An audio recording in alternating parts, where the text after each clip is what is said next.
Well, hello everybody, and welcome to another edition of Hit the Pacecar here on YouTube, where we are every single week. And of course, like every week, I am joined by my co-hosts, the Pacecar boys of Cory and Tyler.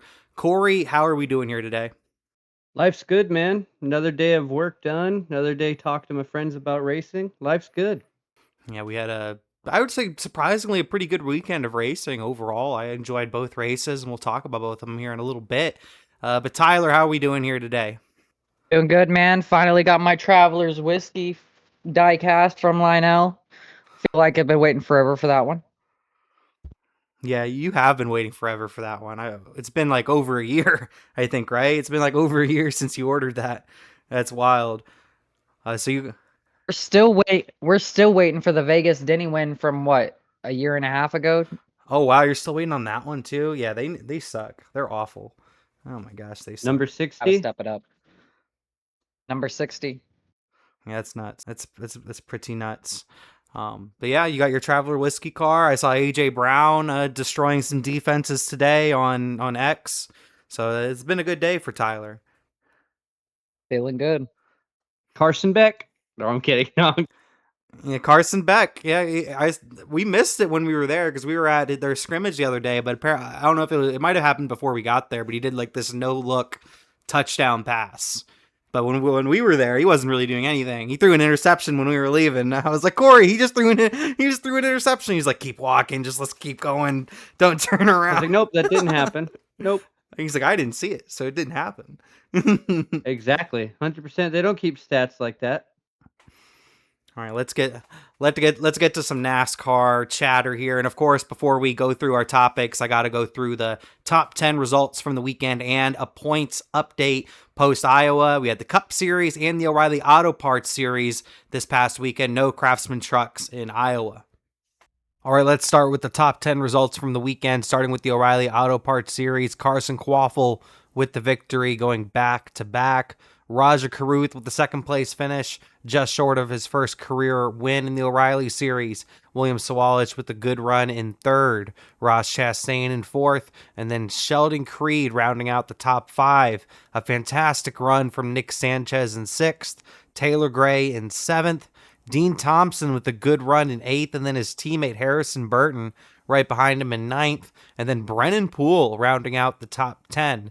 Then looking over at the NASCAR Cup Series, career win number 2 as well for Ty Gibbs. Both winners getting their second career win. That's pretty interesting. And then in second place, once again, Christopher Bell.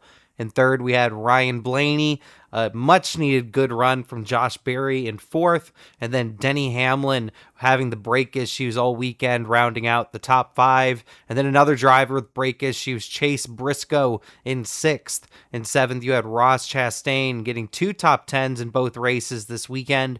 AJ Allmendinger in eighth. William Byron in ninth. And then Austin Dillon rounding out the top 10, heading into his favorite racetrack of Richmond. And now let's look at the top 3 in points plus the bubble battle in the O'Reilly Auto Parts. Of course, there's no changes in the truck series, I would like to note, because no race this past weekend.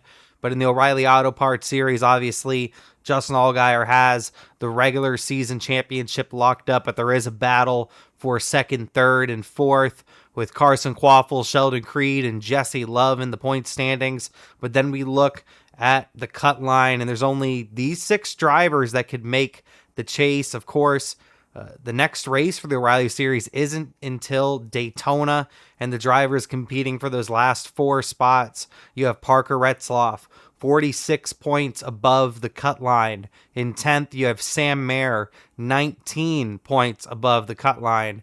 And then you have the Joe Gibbs Racing trio here. They're fighting it out close. William Sawalich, 11th in points, only 1 point above the cut line, and he has a tiebreaker over 12th in points. His teammate, Brent Cruz, also only 1 point above the cut line, and the first driver on the outside is another Joe Gibbs Racing car of Taylor Gray. And then 14th in the standings, you have Raja Caruth, fresh off his second place finish, 15 points behind Sawalich and Cruz outside of the chase.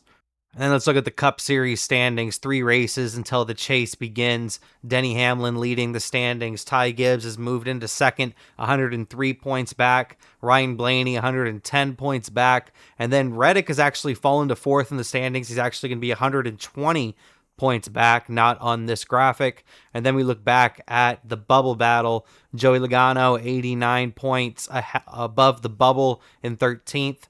14th in the standings, you have Bubba Wallace, 72 points above the chase bubble. And then 15th in the standings, you have Shane Van Gisbergen, 47 points above the bubble. And then on the bubble right there, Austin Cindric, 29 points above Ryan Preece, who's the first driver on the outside. And then Ross Chastain, 47 points behind Austin Cindric, with 3 races left until the chase, that being this weekend at Richmond, the next weekend at New Hampshire, and then, of course, under the lights at Daytona being the cutoff race. All right, let's move on to the O'Reilly Auto Parts Series topics that we have. And the first one I really want to talk about here is Brent Cruz. I've been beating the drum when it comes to Brent Cruz for a while, and I still think the kid has a lot of talent for sure, but he just needs to work on some things. He was overdriving the car this past weekend, caused some incidents, including the one that took out Justin Allgaier. Allgaier gave him a stern talking to. It looked like after the race. Brent Cruz just really needs to figure out how to race around other, because this isn't the first time we've been seeing this. I think this last weekend at Iowa is a little egregious, but it's not the first time we've seen this sort of driving from Brent Cruz, and it's beginning to get out of hand, in my opinion. I think Sammy Smith is in the same vein. I don't really have any excuses for Sammy boy, because he's been around for a couple of years now. I don't really have any excuses there for him. But I guess I'll start with Tyler on this one. Tyler, I mainly want to ask Tyler because Allgaier, but how did we feel about all this with Cruz? Cruzy had a tough day. Sammy Smith had a tough day, and Cruzy ended up taking out Allgaier in all of this. Cruz ended up destroying Allgaier's day. So, I mean, it was a really long one for him for sure, but he really is a better driver than that, like Justin said. So he really needs to get it together. Sammy, I have no excuses for. The guy's been around a minute. He's always had a good ride, but he's always seems to be in the back of the junior four. So I think that that's probably come to its head. Yeah, I think the writing's on the wall, and he had a press conference this past weekend, Sammy Smith, and not a press conference, it was just an interview, but yeah, I think the writing's on the wall. Sammy Smith is probably out of junior motorsports next year. The rumor is potentially Sam Mayer. I have no validity to that or anything, just something I saw on X, and I think Cory saw it as well on X today. Sammy Smith, I think I agree with you, Tyler. I think the Sammy Smith project is kind of run its course, in my opinion. And then, Brent Cruz, I think, is a talent. I think we all kind of at least see that to at least a certain degree, some of us more than others. And yeah, he's still a rook. He's still trying to get used to this whole professional driving thing, I guess. So give him the benefit of the doubt. But yeah, he definitely needs to clean it up, Cory. How do we feel about everything with what happened with Cruzy and Allgaier, and then, of course, Sammy Smith and all this? Man, Cruz just had one of those learning days, man. He missed his pit stall early, got into Jeb Burton early, even though that could go either way. And then had that one restart towards the end that took out Allgaier and people that were racing for the win. You know, and now obviously he thought that was a move that was going to get him a victory, but it was just, he's smarter than that. And I mean, he has the excuse of that he's still in his first rookie year, 4 less starts this year than everybody else. So I give him leeway on it. And then with Sammy Smith, I don't know, like you said, we heard that press conference that, and you got the signs that he's probably not going back to JRM next year, which I don't think anybody here is surprised by that. And then it just seemed like he was racing angry all day. I swear every time they went to Sammy Smith, he was like shucking somebody out of the way or missing the corner, and it didn't really screw him up, but it screwed the guy to the outside of him up, and then he just flat out destroyed Cory Day. That was like the hardest hit of the weekend. That and Tyler Reddick, like that hit was hard. And then Cory Day had a respectful reaction, but at the same time, he's like, "What the hell did I do to deserve that?" Yeah, I think Sammy Smith is at the point where he knows he's not, because you have to keep in mind, technically, Corey Day isn't a junior motorsports driver, but we all know that's a junior motorsports car. They all come out of the same facility and everything. It's Hendrick obviously has its part in it, and they pay the bills, I guess, and whatnot. But I don't know about y'all, but I consider that a junior motorsports car. So, and I think that's why Corey Day probably bit his tongue, because that's a team car, it's a teammate. And I think Sammy Smith in that moment, not necessarily trying to freaking kill Corey Day's day, but at that point where I don't give a fuck. I'm just, at this point, he's trying to impress owners and teams and stuff because he needs to find another ride. I don't think he's returning to junior motorsports. I think most people think that at this point. I haven't, yeah, especially with I think there's been a lot of just things that have happened over the last couple of weeks that tell me that he's leaving the interview. I heard them on Door Bumper Clear. I think like 2-3 weeks ago, they said there's going to be a lot of changes happening at Junior Motorsports driver wise next year. And obviously, Allgaier ain't going nowhere. At this point, Kvapil ain't going nowhere. So I think that means Sammy Smith is gone, and then the 9 car, there isn't anybody in that car. It's a free agent car, so that only leaves Sammy Smith really to remain. So I think Sammy Smith's probably gone, so he's kind of racing for a ride right now. And then yeah, Brent Cruz just caused a lot of mayhem. I think there's still a lot of things he needs to learn because he's clearly very, very fast. Reminds me similar, probably not as extreme when it comes to wrecking people and taking people out, but reminds me of Hocevar when he first got to the Truck Series. Because if you remember when Hocevar first got to the Truck Series, he showed this electric speed, but he wasn't winning any races. He just kept on wrecking people or wrecking himself at the end of these races and costing himself good finishes. That reminds me a little similar of what we saw a couple of years ago with Hocevar. What we're seeing right now with Cruz, not as extreme for sure. But hopefully he's able to clean it up. I hope Sammy Smith's able to clean it up too, because I consider myself a fan of both of these guys, but I don't have any excuses for Sammy Boy, and Cruz is still a rook. He's still going to be learning things. But let us know your thoughts in the comments. How did you feel about these incidents with Brent Cruz and Sammy Smith? Allgaier giving a stern talking to Cruzy after the race. How do you feel about all of this? Let us know your thoughts in the comments. All right, let's get down to the winner of this race. I thought Allgaier was going to, at one point I thought Sieg was going to take it. Sieg was the dominant guy early on. Once Allgaier took the lead, I didn't see anybody taking it from him. But then obviously all the mayhem happened with Cruz and everything. That he got a totaled race car and everything. So that ended his day. And Carson Kvapil goes back to back, wins his first 2 career races in the O'Reilly Series and wins them back to back. That has to be awesome for him. I'm happy for Carson Kvapil. I think he's if he didn't already, I think he's officially cemented himself a full-time ride next year, probably with Junior Motorsports the whole season. I would hope and think. Obviously, that's not official, but I would hope and think that that's the case. So good for Carson Kvapil. And I want to get the boys' thoughts on this. I'll start with Tyler because I consider Tyler to be a Dale Jr. super fan. So I think he pays attention to this stuff probably more than any of us when it comes to stuff that happens over at Junior Motorsports. But Tyler, how do you feel about all of this? Carson Kvapil gets his first 2 wins and goes back to back. I think he's on the phone, so I can jump in real quick. All right. But yeah, no, I think Carson Kvapil, I mean, other than getting his win at Indy and his win this week, he's starting to get his flowers, because he's been consistent. He's been up there in the top of the standings for a while. He's just been quiet. And now, they always say the hardest win to get is your first one. And it took him 2 weeks or 3 weeks, 1 bye week to get 2 wins. So, I know it's good to see because he keeps his head clean. He keeps his head down. He's not the most outgoing person in the world, but this is the type of person that deserves it. Deserves to get wins when you're respectful and you're driving up front all the time. So I'm happy for Carson. I think it's awesome. I mean, hopefully he keeps it rolling. I think obviously when the points reset, I think your top 3 based off consistency this year, and I mean maybe Jesse Love, are the ones that would fight for it. Obviously, Allgaier's earned it so far. He's 238 points ahead of second.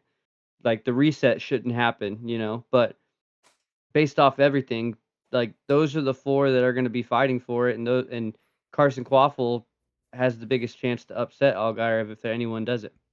Yeah, I would agree. Carson Kvapil, he's been on one as of late. He's moved up into the top 3 in points now. I think he's second in the standings now. Hey, he's really put it on over the last couple weeks. I think he's done really well all season, even if he's not racing in that Junior Motorsports #1 car with Rodney on the box. I think he's done well.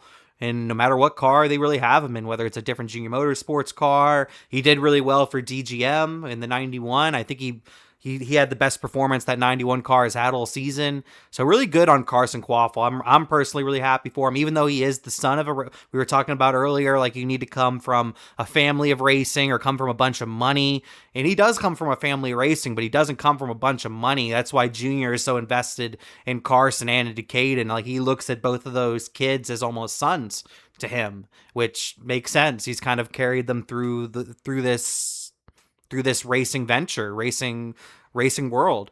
Tyler, how do you feel about all this? I know you pay attention to a lot of pretty much everything Junior and Junior Motorsports does. Carson Kvapil gets his first 2 wins, and it's back to back. I mean, it's great to see, like you said, this kid's pretty much Junior's kid. So, I mean, when it comes to the emotions and what Junior really wants to see, he really wants to see these young kids win and pull off and do what he believes they can do. So, I mean, there's no want to bet against these kids, right? But at the end of the day, I am a Justin fan, so I want to see Justin win another championship. I love seeing him win every race. I mean, if these kids can give it to him a couple weekends here and there, I mean, it's good to see, right? But I'm here for a championship at the end of the day with Justin, for sure. Of course, we're talking about Carson Kvapil, and Tyler got to talk about, Justin Allgaier gonna win the championship, man. That's what that's the goal, man. That's a real fan right there. That is a real. Like Tyler, you're the biggest Allgaier fan I know. I just need you to know that. I respect it. I love that, man. Yeah, He's like, dude, Tyler's like, I don't give a shit that he won the race. He's like, look at the point standings. Look at the scoreboard. He's like, I don't care. Scoreboard. Scoreboard. I love it. I think we all love Allgaier, though. I think we all do love we respect him. We all have massive respect for Allgaier, and yeah, I still think he's going to win the championship. I'm not over here saying that Carson's going to win. No one's gonna. Allgaier's gonna lock up the championship before we even get to Homestead. Like I'm pretty confident in that, in saying that. He's just had, unless all of a sudden he wrecks a bunch or something like that. Who knows? Or if Junior Motorsports all of a sudden has bad cars or something. Something stupid would need to happen for him to not lock it up before Homestead, because he's just been on it. But let us know your thoughts in the comments. How do you feel about Carson Kvapil getting his first 2 career wins in the O'Reilly Series, and it's back to back at Indianapolis and then at Iowa? All right, let's move on to the NASCAR Cup Series, because we did have a Cup Series race at Iowa this past weekend. And if you tune into last week's show, I didn't have high hopes for this race. I really didn't have high hopes for this race, mainly because of them only paving half the track. We've seen how this car reacts on short tracks, even though Iowa, I guess, is technically not a short track, but it races like a short track, so it has a lot of those same features. And surprisingly, even though half the track was unraceable, in my opinion, that top lane in 1 and 2, the top lane in 3 and 4, that whole half of the corner is unusable, very similar to Texas, but they were able to make it work with the track that they had. We saw 3 wide racing. We saw 4 wide on some of these restarts. With that, it really showed how talented these drivers are, in my opinion. With that amount of space, and they were able to make it work as often as they were. Obviously, there was wrecks and there was contact throughout the day. I was surprisingly impressed with the race we saw, and I think we probably should just actually start with this. We were going to start with the breaks, but let's just start talking about how we felt about this race and what the future should potentially be of this track. And they've talked about repaving this racetrack, and we don't know if they're going to repave the whole track or just part. Juniors suggested just repaving part of the track. I want to get the boys' thoughts on that. I'll start with Cory. Cory, first of all, how did you feel about the race that we saw? I personally was pleasantly surprised. It wasn't like the best race of the season. I would probably put it middle of the pack, but I thought it was going to be one of the worst races of the year, and ended up being middle of the pack, so I was pleasantly impressed about that.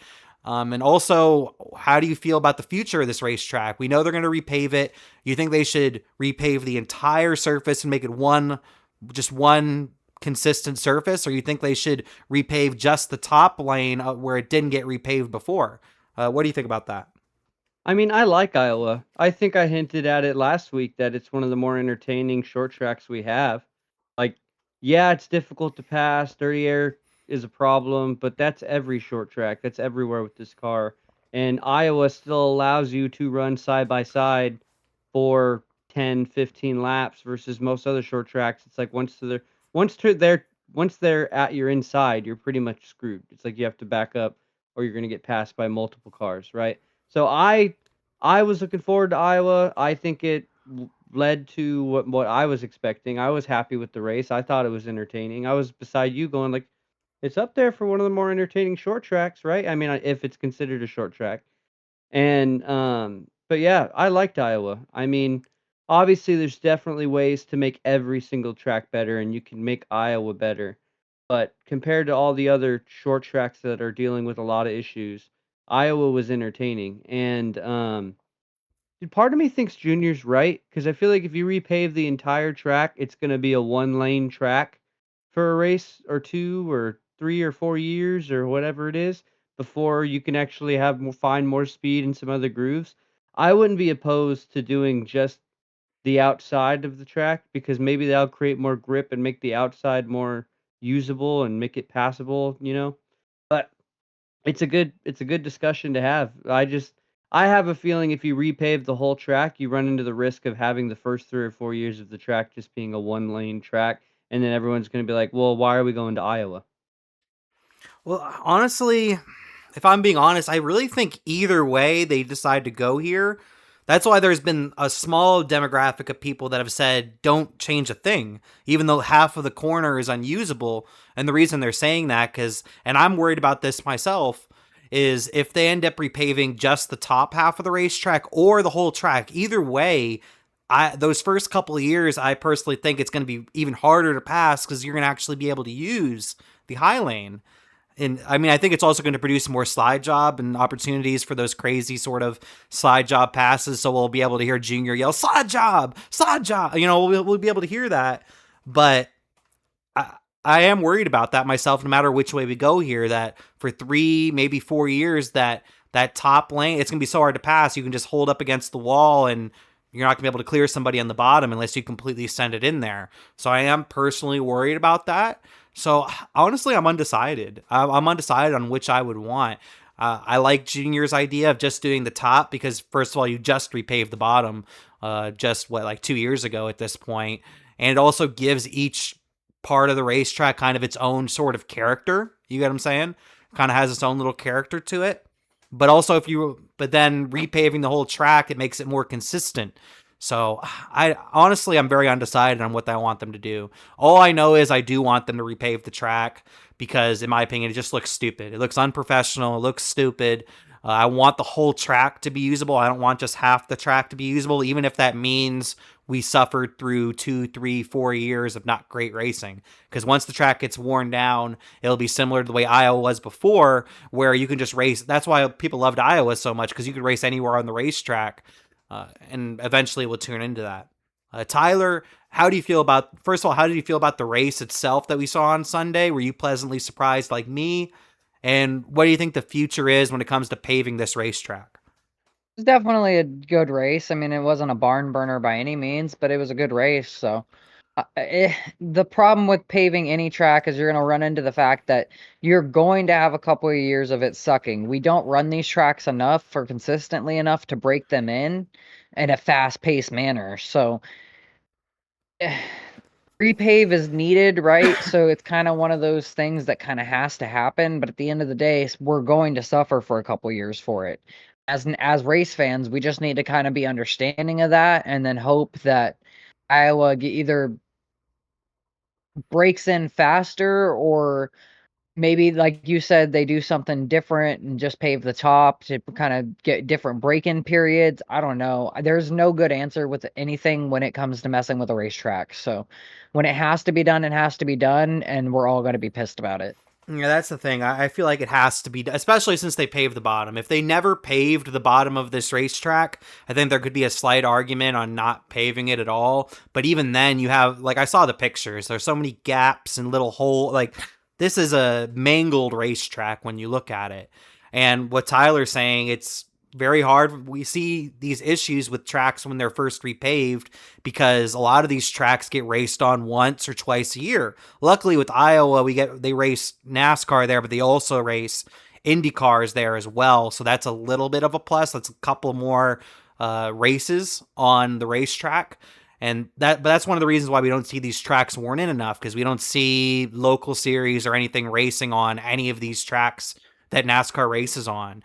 Like not even a Martinsville or a New Hampshire. I mean, they get the modified tour and stuff like that joining, but like tracks like Bowman Gray, they get raced on every week. A track like Iowa gets raced on, including the IndyCar series. It gets raced on 2 weekends for the entire year, while a lot of these local short tracks get raced on every weekend for the entire year, except for maybe like Christmas and stuff like that. So yeah, it's going to take a couple years to let it break in. And I just think it's a mandatory thing at this point for them to do. I think they're at risk of the track tearing up underneath them the next time they go. It's that bad at this racetrack. They need to get the track repaved. But let us know your thoughts in the comments. How do you feel about this? Iowa getting repaved? Do you want a full repave? Do you agree with Junior's idea of a partial repave and just repave the places you didn't repave prior? And also, how did you feel about the race on Sunday? I was pleasantly surprised. But let us know your thoughts about all that in the comments down below. Or let's actually break down the events from this race now.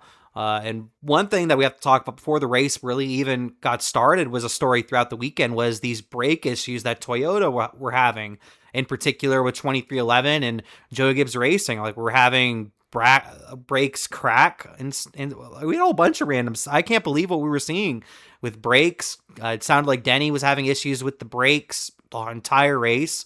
It was a miracle. It was a miracle he got the finish that he did. And the main reason I really want to talk about this is because this week we head to Richmond. Then next week we head to New Hampshire. So I feel like these issues could potentially pop back up over the next 2 races. Cory, how do you feel about all this? We had brake issues with Toyota over the weekend. It sounded like they almost even made a Denny rule of some sorts. I didn't watch Action Was Detrimental enough. I haven't watched it this week, yet, so I don't know what that's all about per se. But Cory, how do you feel about all this? Man, I don't know. You make up a good point that like they go to Richmond and Loudon next, so it could be an issue for the next few weeks. But yeah, it was interesting. We were watching practice was going on, and you're talking about Briscoe's having brake problems, Denny's having brake problems, and then multiple other Toyotas were having brake problems, and it's just like, what's the deal here? And then if you listen to Denny's pod, he was sitting there talking about like, I don't want to race with these brakes. Like we need new brakes because he's like, I'm too old to take a hit like that. Like, and it's a cause for safety, so it's definitely something important. And the fact that NASCAR's response was like, well, if you decide to not race this weekend, we're going to make a Denny rule. Pretty much is what he hinted at, right? So it's like, yeah, I don't know. It sucks. It's a concern. It's also the thing when they mandate the brakes that they have to use, and if there's an issue with the brakes, NASCAR needs to be the audible, not the team suffer or the driver suffer. So hopefully it's not a huge issue. I know it'll create a storyline. I think Richmond, you run into the chance of one of them breaking because I know what they say when it gets colder is when it's riskier. So if they're racing at night, Because so the maybe temperature changes. that'll Yeah. play a factor. Correct. Yeah. So yeah, maybe it's. I think all eyes are on next week to see if they still have an issue. Yeah, I'm gonna be keeping a close eye on that. I always follow my Joe Gibbs guys, and then of course 2311. I follow them pretty closely, so that's definitely gonna be something I'm keeping an eye on. Especially since I want Denny to win the title this year. That's something I'm gonna be really watching very closely over the next 2 weeks because we're about to get into the chase, and this could affect the championship battle. Because you have to keep in mind there's 4 drivers that are eligible to win the championship, and 3 of them could potentially have these brake issues. The one that would be safe would be Ryan Blaney, and Ryan Blaney's great at Richmond and he's great at New Hampshire. Daytona, the brakes won't be necessarily an issue, but he's also good there too. So this could be an amazing thing for Blaney for sure. But Tyler, we had all these brake issues throughout the weekend with Toyota in particular.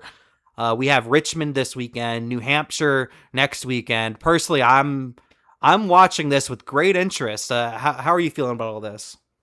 I mean, I don't think they're gonna try. Denny specifically isn't gonna try anything new anymore. Like they're not gonna be fucking around to find out. Like that was it. Yeah. So I mean, we can think that there's going to be some interest in this, but I don't think there is. I think that was a one-off thing, and Denny's pretty much going to be like, make sure you get me the setup that works. I don't really care about gaining anything at this point because their cars don't need to gain. It obviously showed that. So even with no brakes, he's running fourth. Are you kidding me?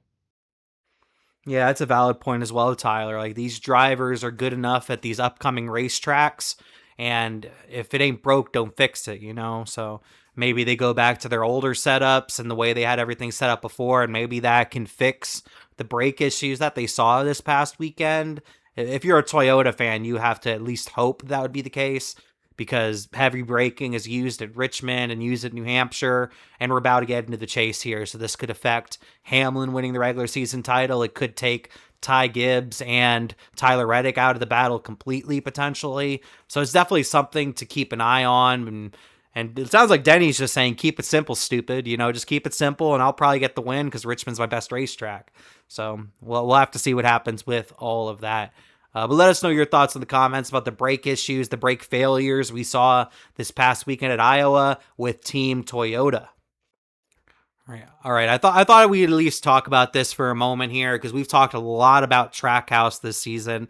I think we've really kept up with Trackhouse. I think the main reason why we kept up with Trackhouse because we're all very big fans of all the drivers there, and we're a big fan of the race team, or at least we want to be a big fan of the race team. And they have completely underperformed all year. Chastain has been completely out of the chase conversation all season long. Zilich has been lucky to get a top 30 in pretty much any race this year. Shane's been the only one really performing, and he's not even necessarily competing for wins. He's competing for top 10s. Obviously, we get to the road courses, he's going for the win, but he's getting top 10s, top 15s, and he's done enough to put him in a position to potentially make the chase this season, which would be really cool for Shane Van Gisbergen. But Trackhouse as a whole has just struggled all year long. But this past weekend in Iowa, boys, we saw some pace from Trackhouse. Zilich qualified really well and ran top 10 most of the day, ended up getting 11th. Chastain showed top 5 speed throughout the day. There were points during the race where I thought there was a chance he could win the race. Obviously, he didn't win, but had a great day. Shane ran okay. I wouldn't say he ran great, but he ran pretty. He didn't get a good qualifying spot, but throughout the day, I saw some decent pace out of him as well. Is Trackhouse potentially back? I would say it's probably too early to say that they're back. It's one race, but it's at least something to keep your eyes on. And don't look now, Ross Chastain, Tyler. Chastain is all of a sudden in the conversation to make the chase. 18th in the standings, not too far outside the top 16. As a Ross Chastain super fan, I personally thought you being a Ross Chastain super fan, I personally thought that his season was dead and gone. He could potentially make the chase, Tyler.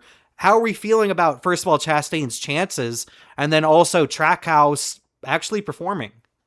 I mean, I want to hope that this isn't just a one-off, but we're getting some traction with the Chevys in general right now, right? So that's where my eyes are going, is like we seem to be getting something. Like even Larson was getting a little bit of something this weekend before everything went horribly wrong. Like Byron, I believe, was running top 10 this weekend. So Chevy themselves is finally catching up and getting some ground, it seems like.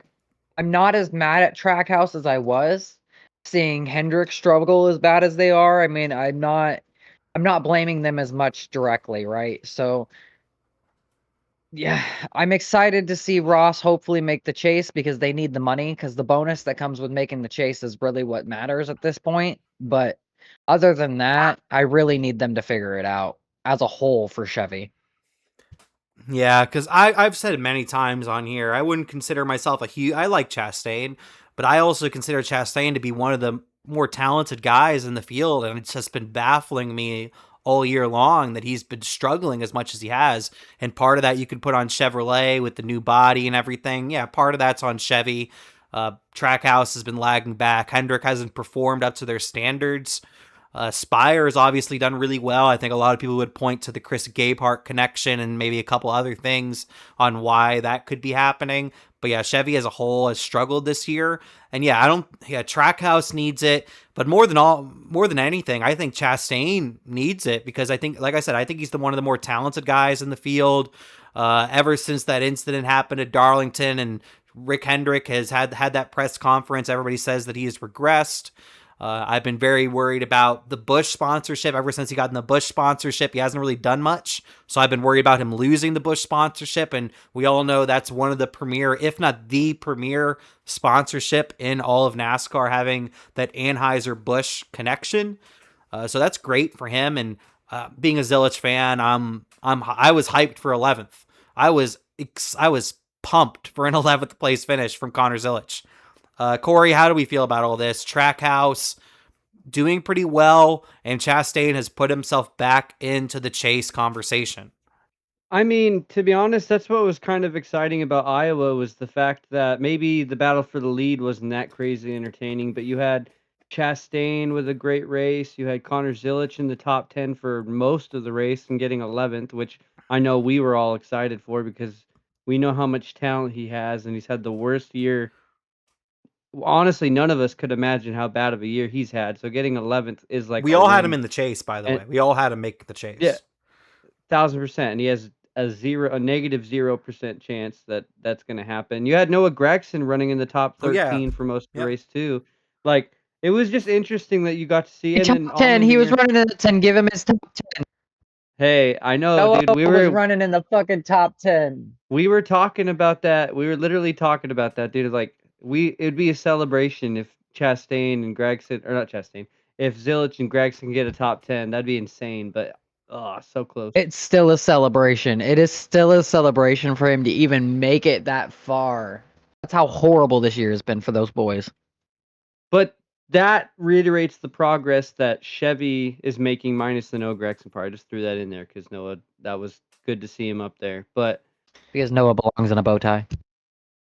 But yeah, Chevy, like Tyler, reiterating what Tyler said, is that like Hendrick's been bad too. Like only one of the drivers has wins or a win, and that's Elliott getting 2.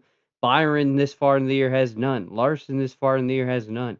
And they haven't necessarily been close to winning. Or you're just not going to talk about Bowman? Well, fuck you then. Well, because he was unhealthy and he hasn't just like been up skipped front at over all. Bowman. That's fucked up. Retired. Damn. Yeah, I mean, hopefully he gets. I mean, I think we'd all love to see him get one more win or a win, but honestly, it's not even part of the discussion right now. And but with that, dude, you and me could just, even though it's an 11th place finish, and I think Noah finished 17th, like we could talk about how these guys who have had terrible years almost turned around the momentum this week, and it was good to see. Yeah, it was good to see some of these Chevrolets perform better because, I do think Larson had a great day. Byron actually did pretty well. Bowman obviously struggled. Elliott didn't get a good starting position primarily because of the damage that he had from his accident in practice and all that. But he seemed like he had good pace. So maybe the Chevrolets as a whole are able to turn it around. But it was just good to see Trackhouse do pretty well because it's honestly been wild watching them all year. Like Shane's been the class of that team. Chastain has been lucky to even sniff the top 10, let alone be actually in the top 10, And then Zilich, I don't even want to get started on that. It's been the no good, very bad year for Connor Zilich for sure. It's been tough. It's been a tough watch as a Connor Zilich fan, as a Zillbilly. It's been a very, very tough watch. But let us know your thoughts in the comments. How do you feel about Trackhouse's performance this past weekend in Iowa? Things are looking up for not just Trackhouse, but everything over at Team Chevy right now. Let us know your thoughts about all that in the comments down below. All right, let's get down to our race winner. And that, of course, will be Baby Gibbs. Ty Gibbs wins his second career race and his second win of the season. Of course, he did the bow for Kyle Busch, a driver he looked at as an idol growing up. So that was really cool to see from Baby Gibbs as well. But the real winner of this race was Tyler Allen. The crew chief made a phenomenal call getting him 2 tires. He knew how much track position meant all day. He knew that Bell and other drivers were going to have a tire advantage and that somebody, most likely Bell, would end up catching him, but he was trusting the ability of his driver to hold it tight on that high side and hold Bell off to the point where at least those tires would get even. And that happened, and Ty Gibbs was able to drive away and get his second career win. So phenomenal call from Tyler Allen. Great job by Ty Gibbs. And all of a sudden, Ty Gibbs has inserted himself into this championship battle. I don't know if anybody will catch Hamlin, but if Hamlin wrecks out of one of these next 3 races, things could get a little spicy and a little interesting depending on how the rest of the races go. So great call by Allen. Great win from Ty Gibbs. Christopher Bell once again with the second place finish. We're going to have to start calling him Sheldon Creed here soon if he keeps on finishing second. But Cory, how did we feel about this? Ty Gibbs, career win, number 2. Phenomenal call by Tyler Allen. And Christopher Bell, once again, second place.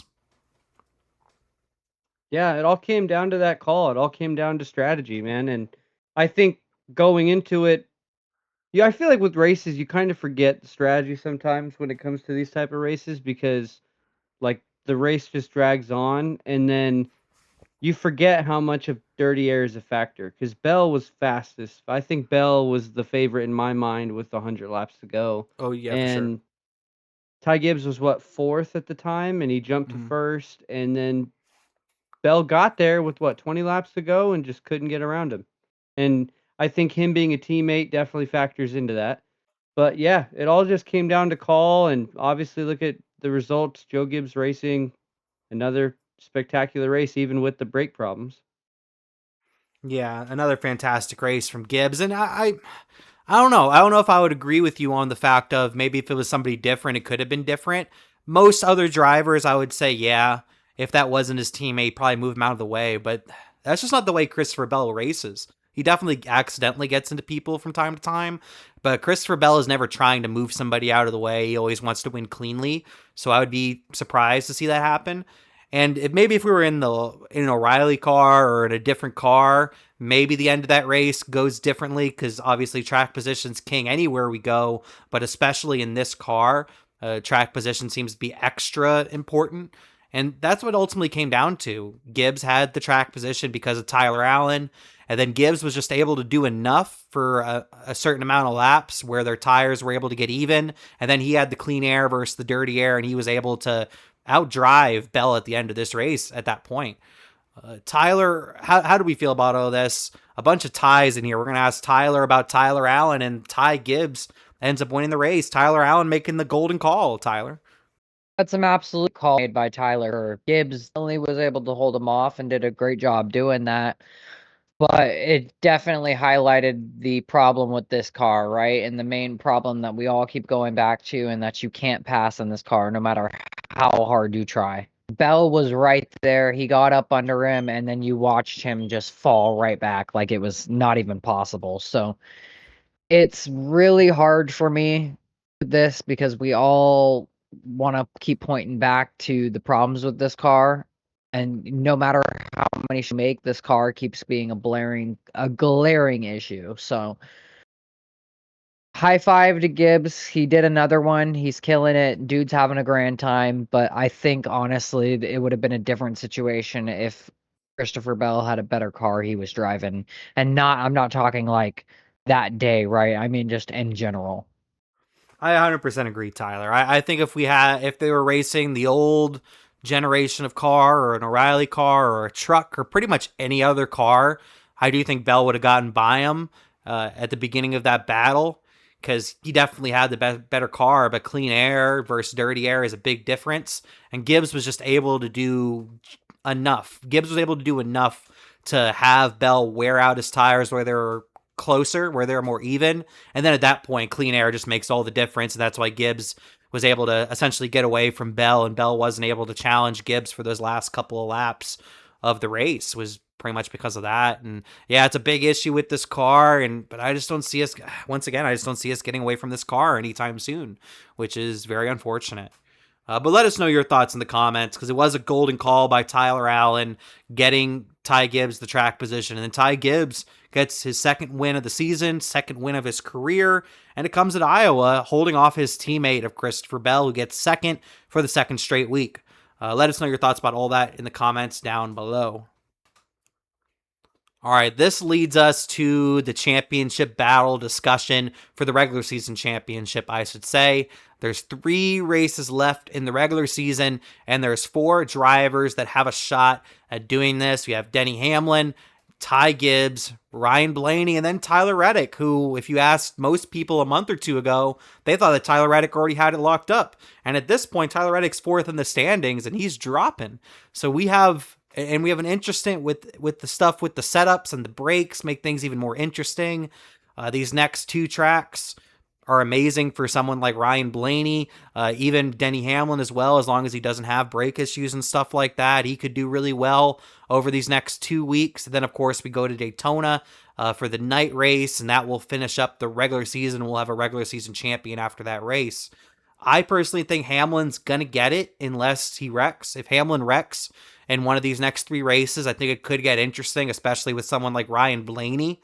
But Cory, how do you feel about all this? Do you think Denny has this in the bag, or do you think this is still open for discussion? I think if you'd have asked me after practice that Blaney had a chance, but with Hamlin still getting a 4th place finish this week with 100+ barrier and then going to like his best track, I think Denny's got it. I think he ices it this weekend. I mean, I think honestly, he's my favorite to win this weekend. So I think Denny just ends this conversation by this time next week.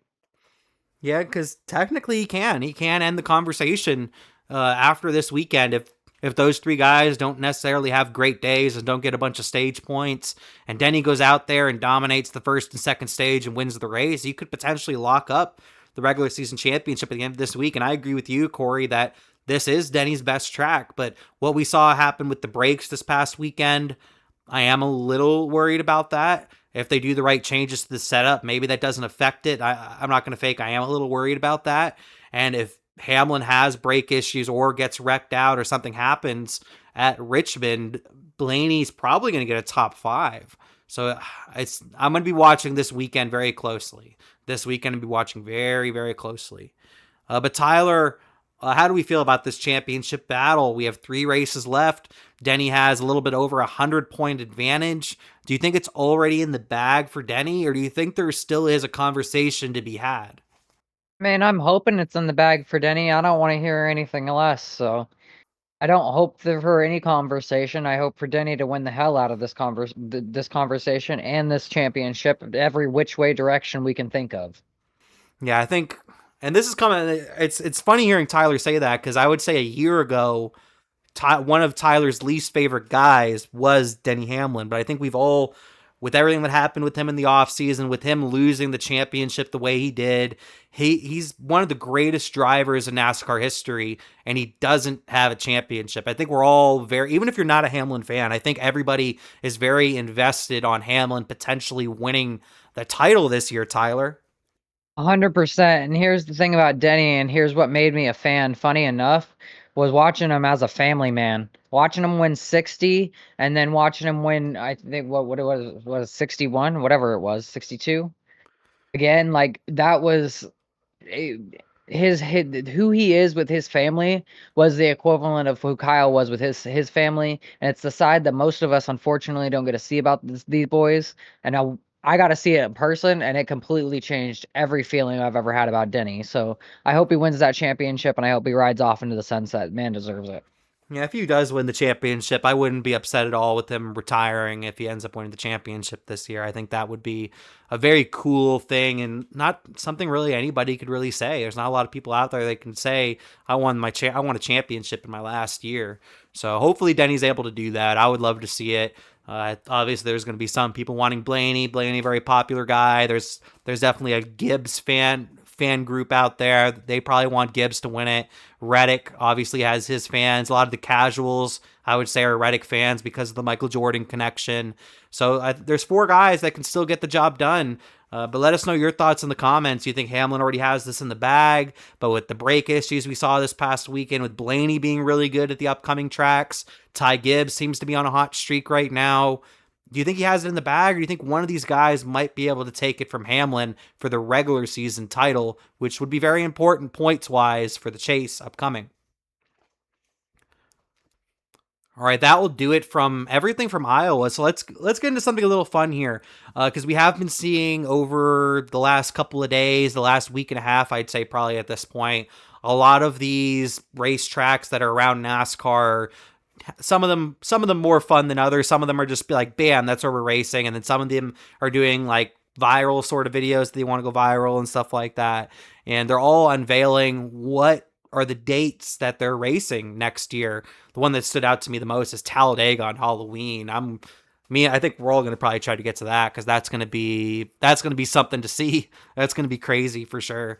But I thought we'd do something a little fun here today, and we're each going to go through 2 tracks that we would like to see added to the schedule, one being unrealistic and one being a little bit more realistic, and maybe even giving a little reasoning on why we would want those tracks added to the schedule. I guess we'll go to Cory first on this one. Cory, name 1 track you would like to see name 2 tracks you would like to see added to the schedule. One of them is kind of a dream scenario, like if you just could pick any track you want, this is the track you'd want. And then one maybe a little bit more realistically that you could see on the schedule. So, unrealistic. I wish Auto Club was still here. Oh yeah, that's a good one. Auto Club would be perfect. One that I hope is coming back, and signs are pointing to that it is San Diego, because that was an awesome experience. But one that honestly doesn't really answer your question, but I hope they do a night race at Phoenix or Vegas. We need a West Coast race that starts at 8 Eastern, and 5 o'clock our time. And we actually get to see the track under the lights, and then people will actually get more appreciation for Vegas, and then appreciate Phoenix more because you have a night race there. And then some other 2 ones that I thought of would be cool is if they brought the All-Star race to either the Nashville Fairgrounds or Rockingham. I think that'd be pretty cool. Yeah, I think I would love to see Nashville Fairgrounds. That's one I would love to see on the schedule, and I would hope to see that added here soon. And I think those are some good suggestions there, Cory. I would love to see Auto Club back. I think that was a mistake, them tearing that racetrack down. I think I was probably I think NASCAR at this point, seeing how this car does and saw how that last race went there with Kyle Busch winning it, I think they regret that decision at this point, but it's too late now. It's already gone. It's already dead, unfortunately. Tyler, maybe give me a couple of tracks that you'd pick. Maybe one that you could actually see on the schedule, and then one that would just be the dream. One I'd really like to see on the schedule that's possible, but I don't think anybody even really thinks that even its existence is a road course, Portland, or wherever the hell it is, up in the northwest area. We need something up there. I know that's not huge racing area, but we need those fans to have something, because right now they have nothing, and we need more West Coast races anyway. A Seattle street course? Not a street course. They have a couple of road courses up there that they run the trucks and Portland International O'Reilly series on.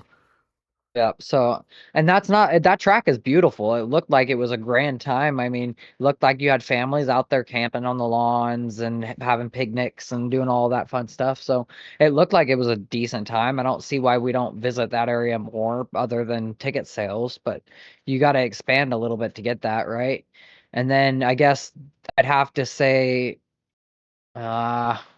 Auto Club is like the one thing that pops into my head, man. That was my grandfather's favorite racetrack, and it's very sad to me that it's gone for now. Yeah, we're all gonna miss Auto Club, man. Fontana is just, that's sad, and I think everybody's heard me, I think, talk about Portland on this channel and on my own channel. I don't even necessarily hate the racetrack itself. I think there's a lot of potential there. And the fans that show up there seem like they have a good time. It seems like it's an area that's not necessarily a NASCAR centric area, but they haven't experienced NASCAR enough in person, so they're a little bit more passionate just because a lot of those people have never really experienced it in person before, so it's really cool for them. So I would love to see a race. My problem with Portland International Raceway, I don't know who the owners are personally. They could be great people or whatever, but I think that facility is just ran like a shithole, in my opinion. I think there's so much more they can do with that facility. I remember the last time the O'Reilly series went there, under like next to the curbs, there was like a big gap down to the ground. So if you missed the curb by a little bit, you're probably going to destroy your race car. I think that facility is just honestly ran like garbage, at least when NASCAR's been there. I think they've done pretty well for IndyCar with IndyCar's trips there, but when NASCAR comes there, I just think they do a garbage job. That's just my opinion. If they got new ownership and upgraded the facility and added more stands and added more fun things for the fans to do, I would probably be all on board for Portland, because I don't necessarily think it produces bad racing.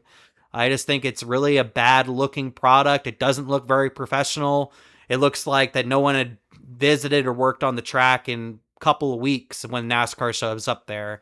I just think they do a horrible job running that facility when NASCAR's in town. So if they're able to clean that up, I would probably be all on board for Portland, because NASCAR and the fans up in the Pacific Northwest deserve to have a race up there in Oregon or Washington or somewhere in that area. They deserve to have a race. So I'm hoping they're able to figure that out, because that would be cool. That would be very cool, and I would be down for that.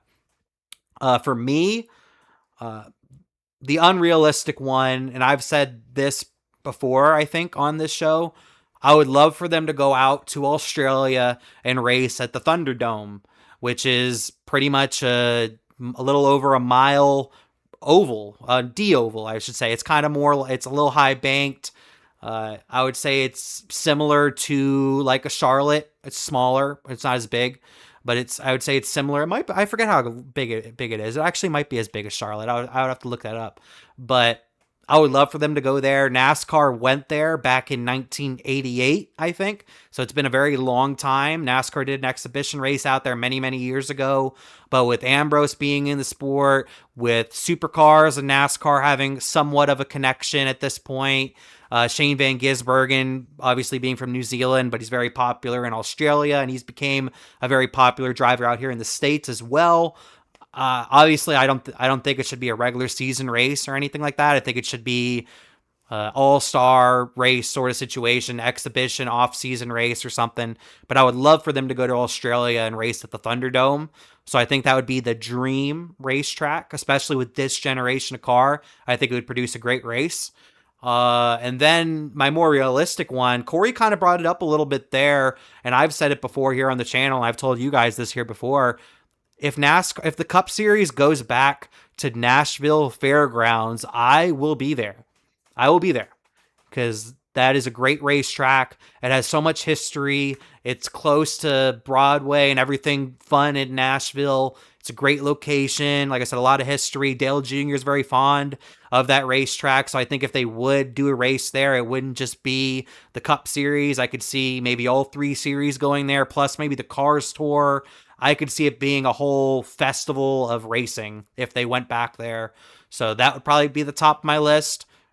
Honorable mention, Road America. Got to mention it. Honorable mention, Road America. But let us know your thoughts in the comments. What are two tracks you would like to see on the schedule? One maybe being realistic, a track you can legitimately see on the schedule within the next couple of years. And then one being unrealistic, like you can name Spa or Red Bull Ring potentially, Mount Panorama, stuff like that. Let us know your thoughts about all that in the comments down below. All right, now that we're done with that, let's begin to preview Richmond Raceway, my home racetrack. I've been there a bunch of times. I love this racetrack, and I'm excited to see what we have this weekend. But of course, before we go through the schedule and the facts, I of course got to go through Larry's laps and take you on a couple of laps around my home racetrack of Richmond. All right, let me take you around my home racetrack, Richmond Raceway. It's a bottom side dominant track. I think the middle line and high line, you'll see some people throughout the race potentially try to use that, especially on restarts.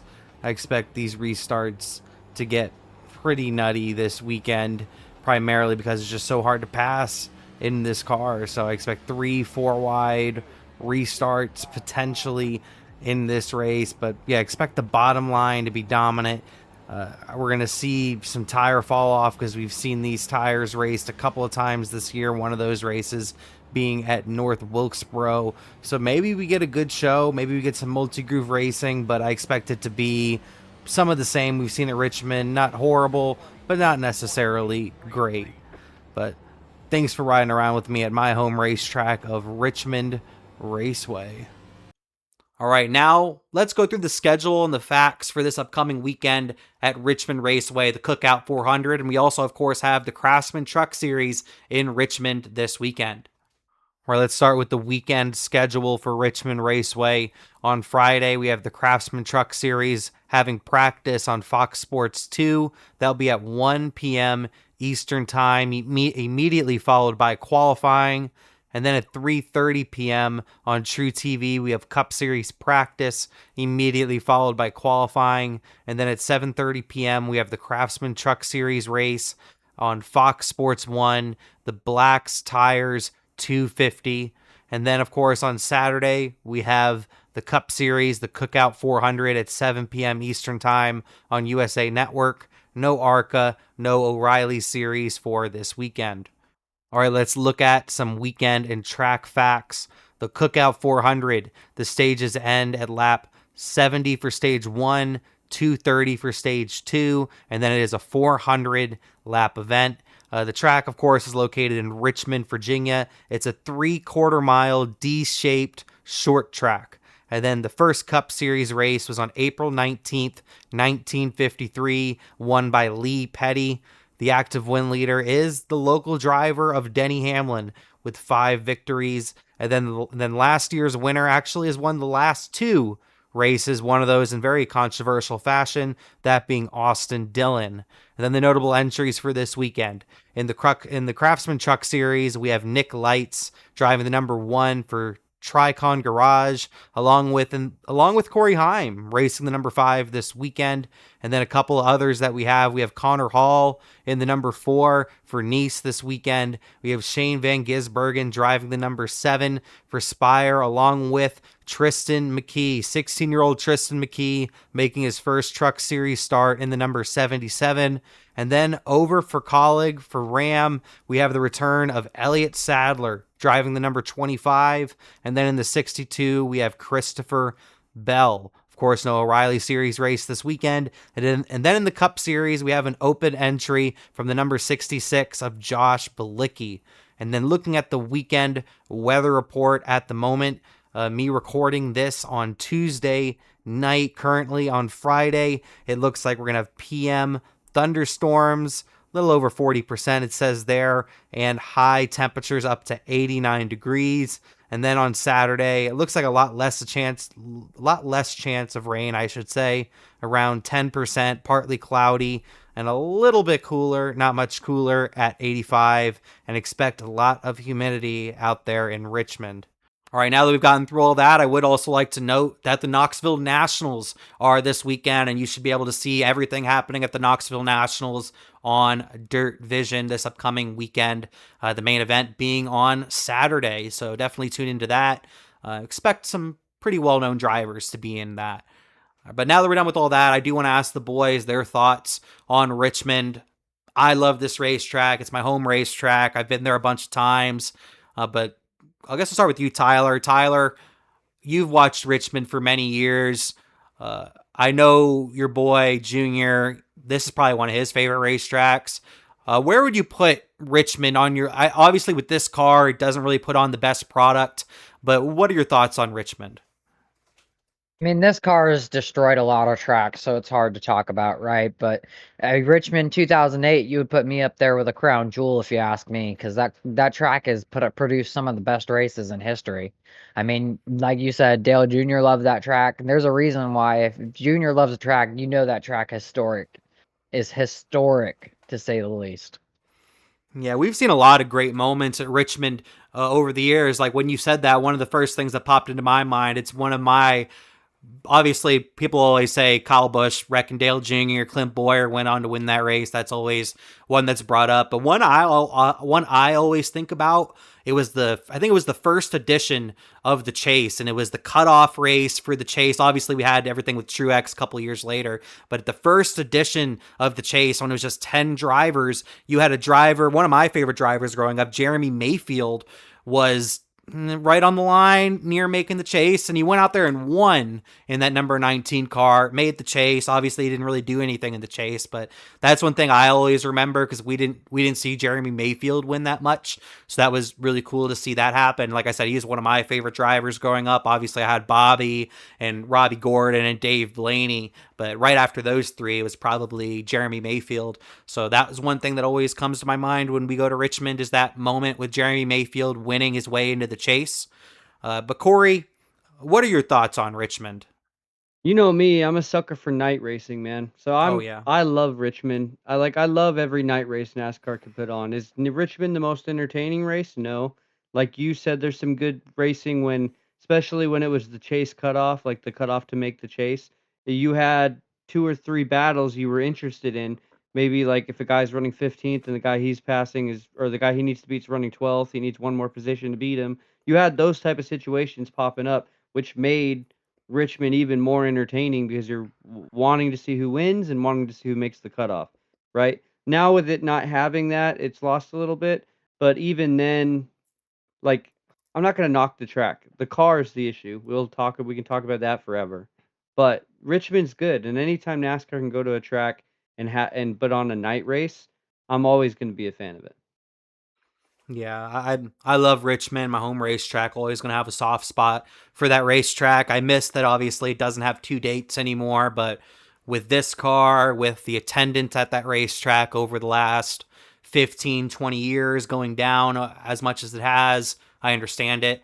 But I love that racetrack. I hope it never leaves the schedule. I hope it always has a place on our schedule, and I hope we have a barn burner. I want a barn burner this weekend, because the fans that go to that racetrack deserve it. They've had some moments for sure, provided by Austin Dillon 2 years ago, most notably over the last couple of years, but overall just hasn't had the best racing over the last. Even before this generation of car, it was already beginning to fall off a little bit. So I hope they have a great race this weekend. I love that racetrack. But let us know your thoughts in the comments. How do you feel about Richmond Raceway and what we could potentially see this upcoming weekend?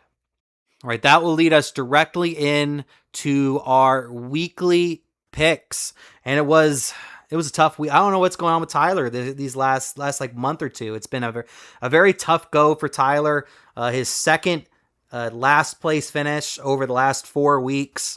It's been a tough go for Tyler, and anytime he mentions Tyler Reddick's name, it just doesn't go well for him. Whether he's talking good or bad about him, it goes the opposite way.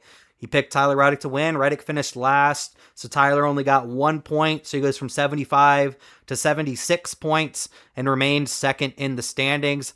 Cory finishing just outside the top 5 with Chase Briscoe. He got himself 3 points this past week, so he's at 67. So second in the standings, Tyler with 76. Cory has 67, 6-7. I apologize for that. He's last in the standings. Cory will end up picking first this week. Tyler will pick second. I got the weekly win with Christopher Bell getting me a second place finish with 86 points. This has to be the most spread out we've ever been in the standings, because I have a 10-point advantage on Tyler, and then Tyler has a 9-point advantage on Cory. None of us have Hail Mary bonuses left. Once again, Cory picks first. Tyler picks second. I pick last. And of course, on your screen, you see the drivers that we've already taken and that we cannot take again over these next 4 races. All right, so that leads us into Cory here. Cory, who is your pick to win the Cookout 400 at Richmond Raceway? I hinted at it earlier. I think Denny Hamlin locks up the regular season championship this week and wins at Richmond. So you heard it here first, folks.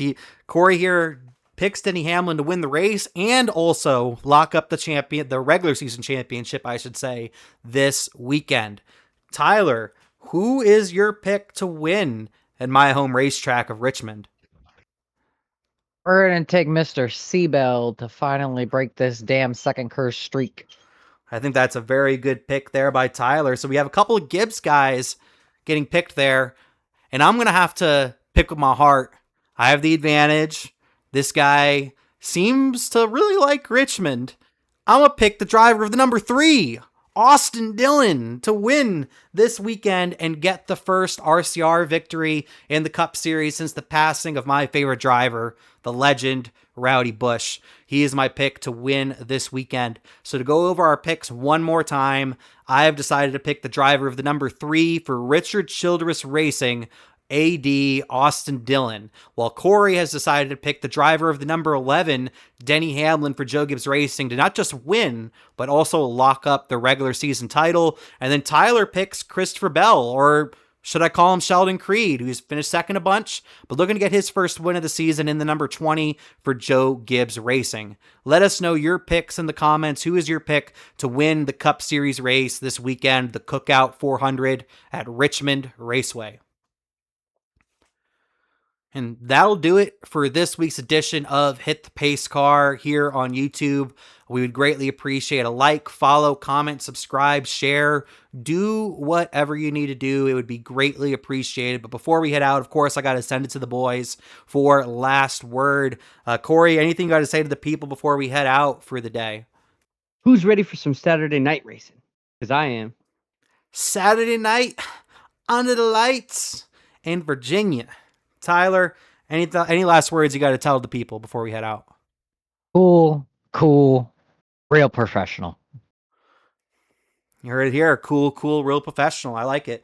All right, but that'll do it for this week's edition of Hit the Pace Car. We appreciate anybody who did tune in to today's episode of Hit the Pace Car. Go watch Richmond this weekend. Tristan McKee, young driver, also making his debut in the Truck Series this weekend, so keep an eye out for all of that. But also make sure that you're a badass today and get rowdy.